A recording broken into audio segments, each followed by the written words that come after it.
Hello दोस्तों, नमस्कार दोस्तों आज ये वीडियो इस विषय पर रहेगा कि जो पशु परिचर में पहली शिफ्ट में जो क्वेश्चन आए, तो क्या second, third, fourth, fifth, six में जो क्वेश्चन आए थे, क्या उनके साथ में गलत हुआ है, या फिर सेकंड शिफ्ट में जिन भाइयों के क्वेश्चन आए और वो वापस रिपीट हो गए थर्ड, फोर्थ, फिफ्थ, सिक्स में, क्या उनके साथ में गलत हुआ, या फिर फोर्थ वाले में जिनके क्वेश्चन आ गए और फिर वही क्वेश्चन फिफ्थ और सिक्स में आ गए, तो क्या इनके इस फोर्थ वालों के साथ में गलत हुआ है।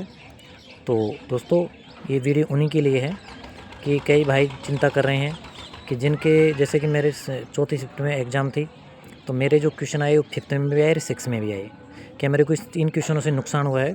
तो दोस्तों मेरे हिसाब से कोई नुकसान नहीं हुआ है, क्योंकि जो मेरे क्वेश्चन आए, जैसे कि मान लो मेरे क्वेश्चन आए राजस्थान भारत के किस दिशा में स्थित है, तो सब भाई को आंसर का पता है कि उत्तर पश्चिम में स्थित है।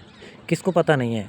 एक माउंट वाला क्वेश्चन आया था, तो माउंट वाले के बारे में बिल्कुल सिंपल इजी वे में क्वेश्चन पूछा गया था और वो सभी को आता है, यानी पहली शिफ्ट में आए उसको भी आता है, जो छठी नंबर की शिफ्ट में है उसी को भी आता है क्वेश्चन। एक क्वेश्चन ये था कि राजस्थान के राजस्थान के साथ में कौन से राज्य की सीमा नहीं लगती है, तो वहाँ पर महाराष्ट्र था।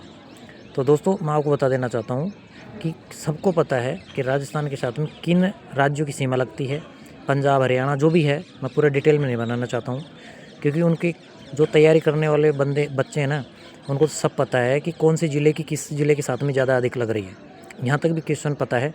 तो जो ये क्वेश्चन अगर रिपीट हो गया महाराष्ट्र वाला, तो इससे क्या उनके नंबर बढ़ने चाहिए, ऐसा मुझे नहीं लगता है, क्योंकि ये क्वेश्चन मेरे आया सपोज करो, और यही क्वेश्चन पाँचवीं शिफ्ट में आया कि राजस्थान के साथ में कौन से राज्य की सीमा नहीं लगती है। तो यही क्वेश्चन अगर महाराष्ट्र पाँचवीं शिफ्ट में आ गई या फिर छठी शिफ्ट में आ गई, यही क्वेश्चन, क्या उनको पता नहीं है, क्या मेरे को पता नहीं है। अगर मेरे आ गया और उनके भी आ गया, तो क्या मेरे नंबर बढ़ने चाहिए क्या? ऐसा नहीं होना चाहिए, क्योंकि होगा भी नहीं। ये बोर्ड के ऊपर डिपेंड करेगा। बोर्ड क्या करेगा कि एवरेजन निकालेगा, पूरा औसत कि किसके ज़्यादा नंबर बन रहे हैं। तो ये तो बिल्कुल ईजी वे क्वेश्चन है। एक ही क्वेश्चन देखो, भारत में वन्य जीव संरक्षण अधिनियम लागू कब हुआ? 1972 में लागू हुआ, दुनिया को पता है। और ये यानी कि सबसे कम उपजाऊ वाली मृदा ये कौन सी? मरुस्थलीय मृदा है।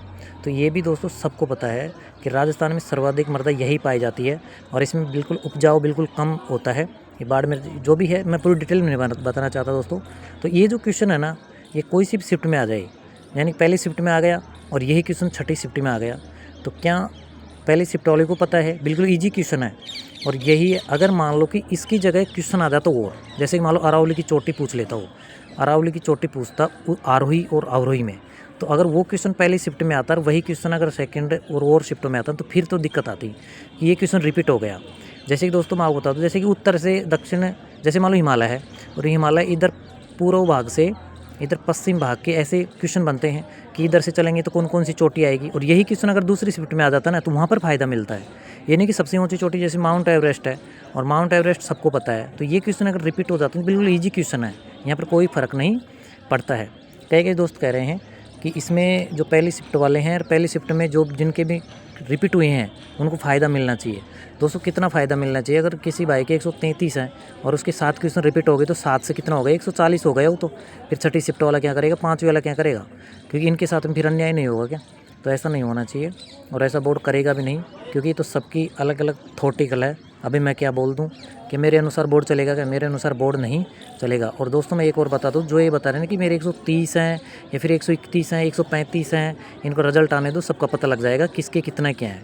क्योंकि दोस्तों मेरे जो नंबर आ रहे हैं, मैंने तो OMR सहित, पेपर सहित बता रखा है मैंने तो मेरे यूट्यूब चैनल पर, और बिल्कुल डाल रखा है मेरे ये रही है, और बिल्कुल ऑफिशियल।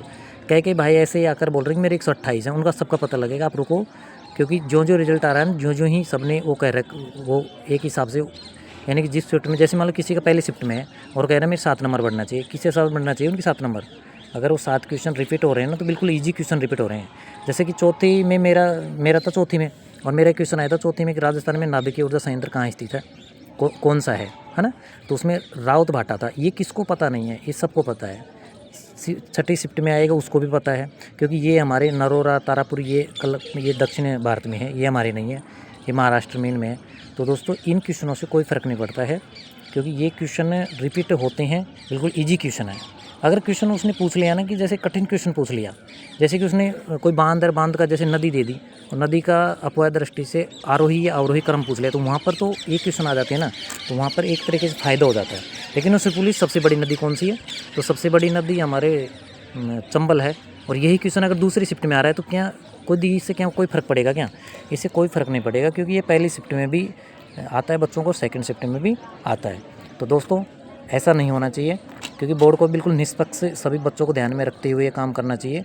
जो भाई जिन भाई के पहले शिफ्ट में है ना पेपर था, वो लिखित में दे रहे हैं आलोक राज जी को कि हमारे साथ में अन्याय हो रहा है। क्या छठी शिफ्ट वाले के साथ में अन्याय नहीं होगा क्या?